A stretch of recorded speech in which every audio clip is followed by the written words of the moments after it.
today, my co-host Ria is going to be taking over the conversation, and I'm just excited to hear what she has to say, and I'm sure you are excited to hear what she has to say.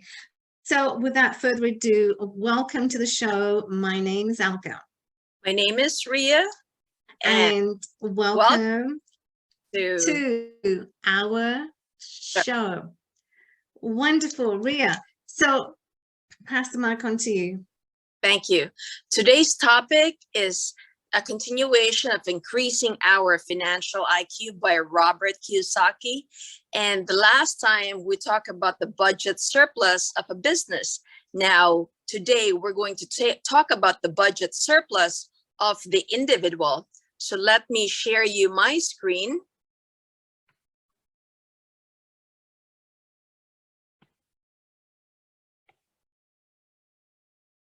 Oh, don't see a screen. Oh, yeah. All right.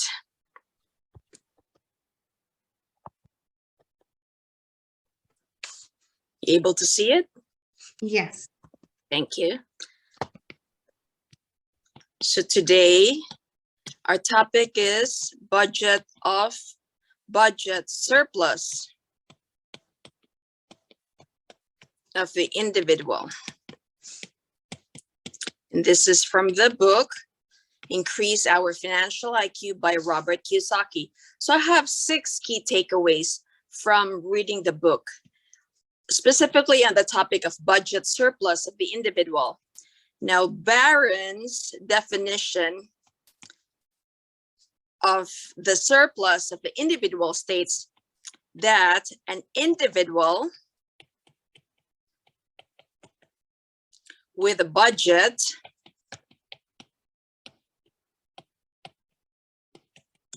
surplus may choose to do these 2 things. A, pay down your debt if you have extra, or if you have a surplus of your money, or increase, second option is increase either your spending or increase your investment. Now, second lesson, we have to notice that Barron offers 3 choices to individuals. And these 3 choices again are our debt pay down,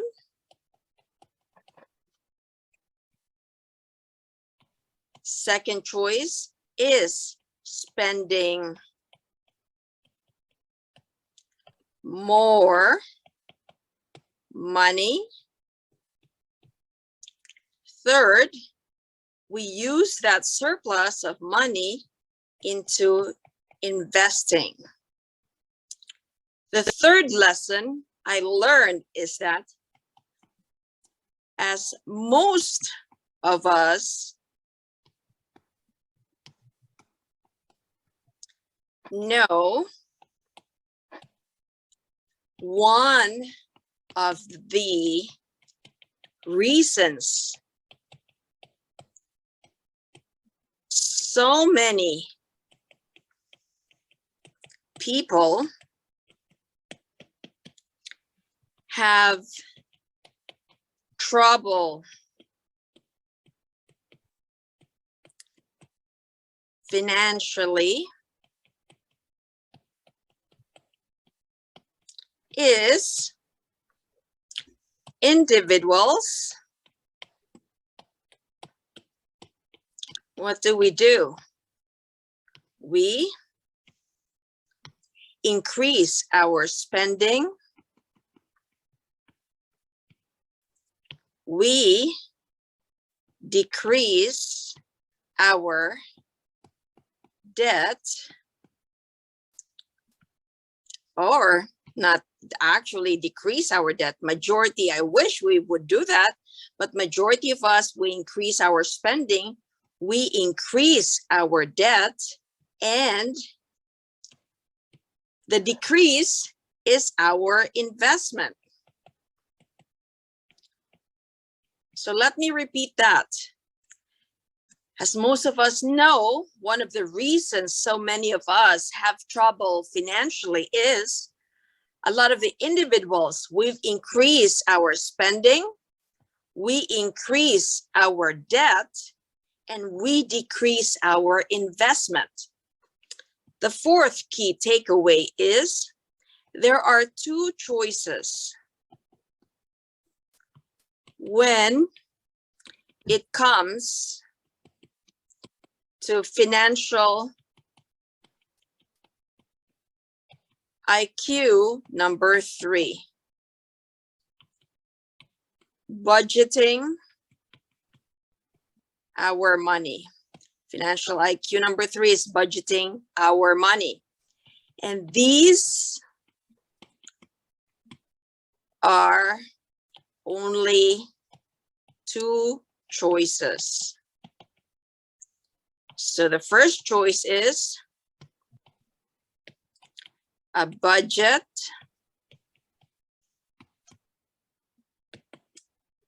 if you remember budget. So I'll draw the seesaw and I'll have money over there and I have coins over here. So there are only two choices. Either you have a budget surplus, so where your money is up, or you have a budget deficit where your money is down. And fifth key takeaway is many of us choose the budget, you guessed it right, deficit. Sixth key takeaway. If we want to be rich, we need to choose a budget surplus. And how do we do that? We create a surplus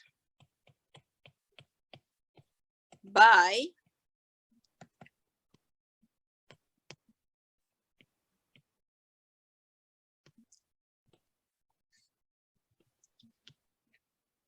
we increase the surplus by increasing our income.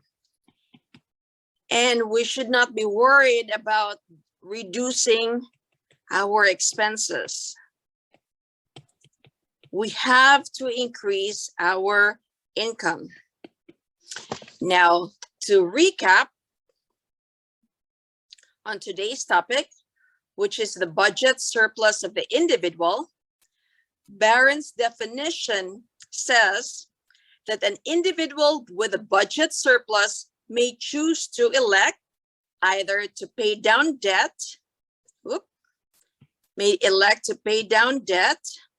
or increase the spending or increase the investment.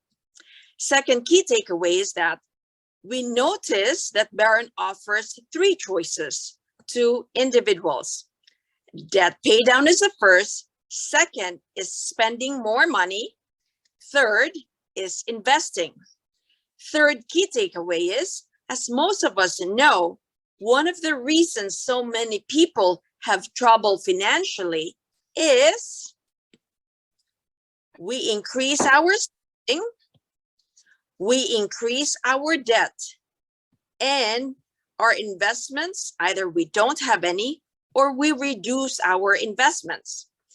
Fourth key takeaway, there are two choices when it comes to financial IQ number 3. Financial IQ number 3 is budgeting our money.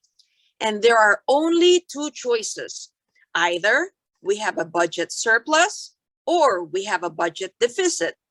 The fifth key takeaway is that many individuals choose the budget deficit.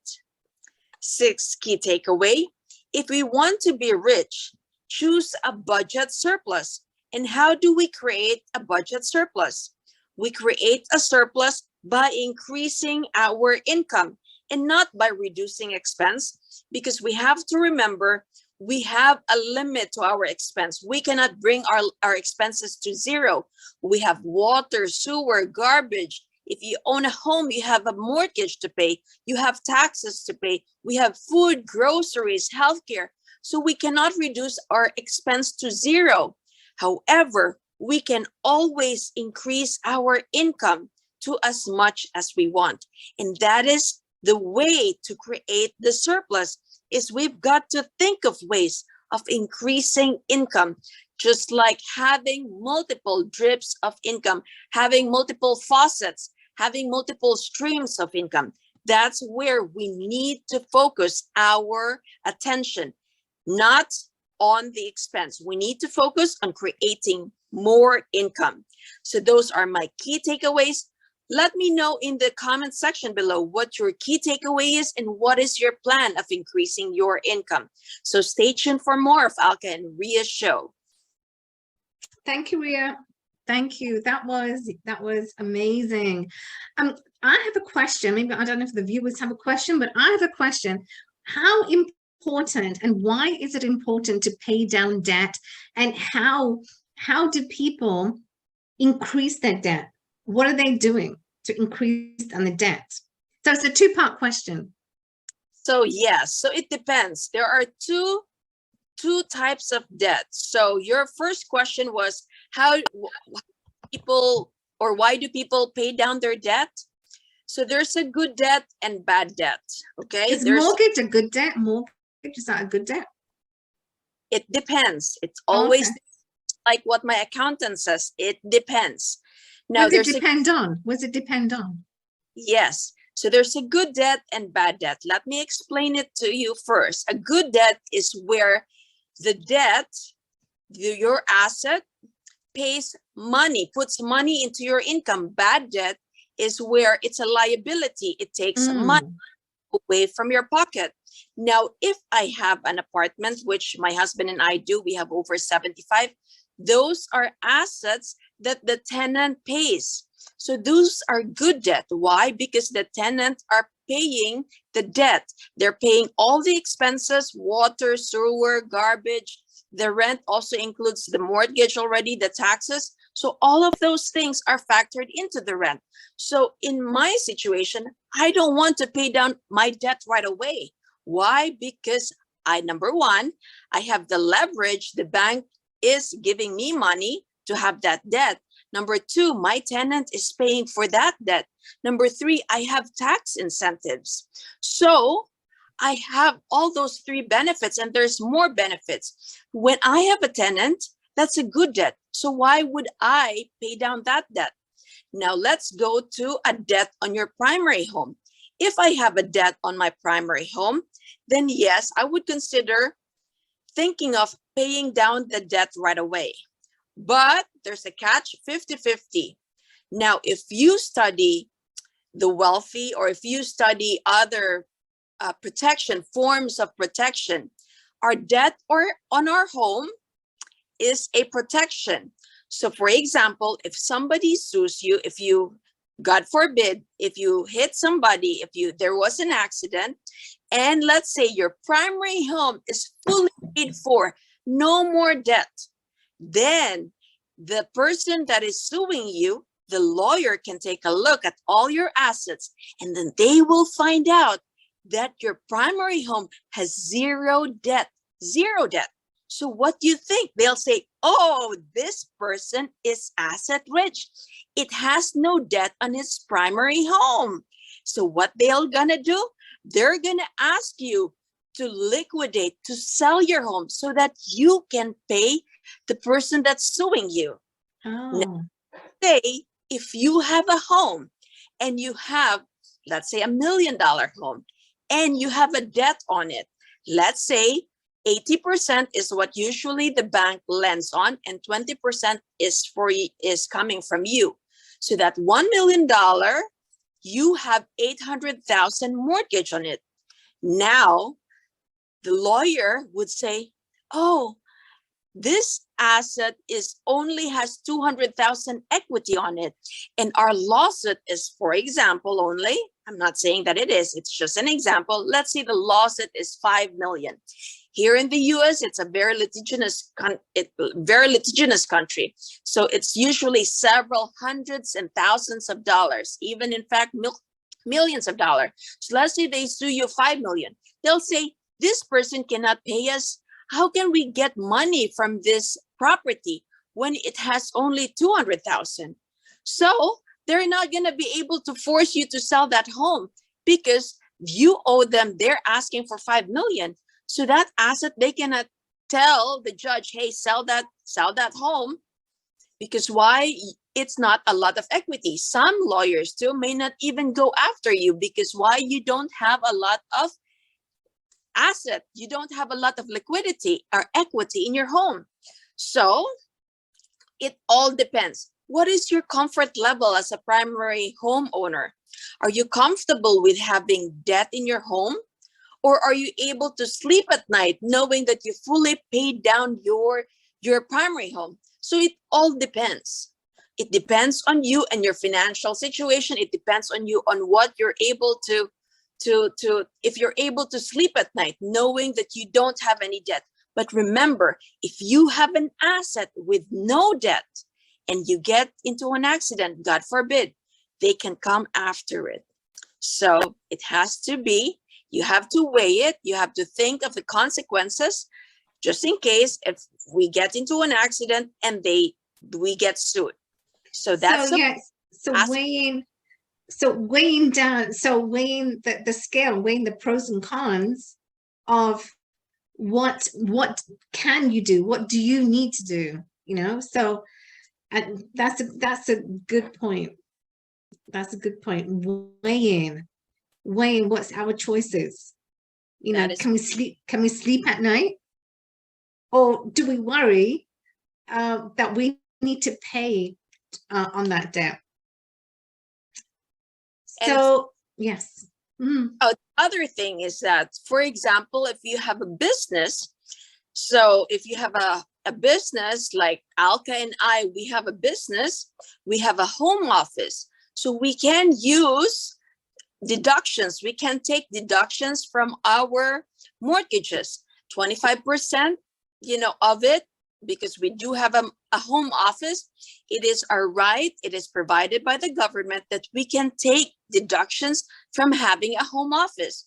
So what's in the home office? We use part electric, we use part water, we use part garbage, we use part internet. So those expenses, oh, I forget, the interest on that. So interest, water, sewer, whatever expenses in your home, because you have a home office as a business, that gets tax written off too. Those are tax deductions. Those are incentives provided by the government. So why would I pay down my debt right away when I can use a part of that mortgage to reduce my taxes? Why? Because the government is incentivizing me. So that's an added, you know, bonus for you to sway you. You know, it's good to have debt as well, because debt is not only an asset protection. Second, if you're a business, that is a tax deductible event. It is legal for you to take a home office deduction. Wow. You know, this is so good, because, you know, a lot of people probably, you know, they don't know the logistics of what needs to happen, but this is an amazing conversation, because it truly, you know, we need to know like every aspect of what's happening, right? So yeah, you know, Ria, thank you. I really appreciate you know, sharing this conversation, because it's really needed, and you know, to educate people of what they need to do with the choices that they have, and how those choices really help us or inhibit us from not going ahead of doing what we need to do. So I think it's very good, you know, talking about tax and budget and what's appropriate. So guys, you know what? This conversation, drop it in the chat. What do you think about this conversation, and what are your takeaways? What do you feel? What are you doing right now? If you're not doing, you need to be doing. So taking those actionable steps will really help you. So we have come to the end of another show, but do stay tuned for more. We're in 𝗥𝗵𝗲 show. We'll be with you tomorrow morning.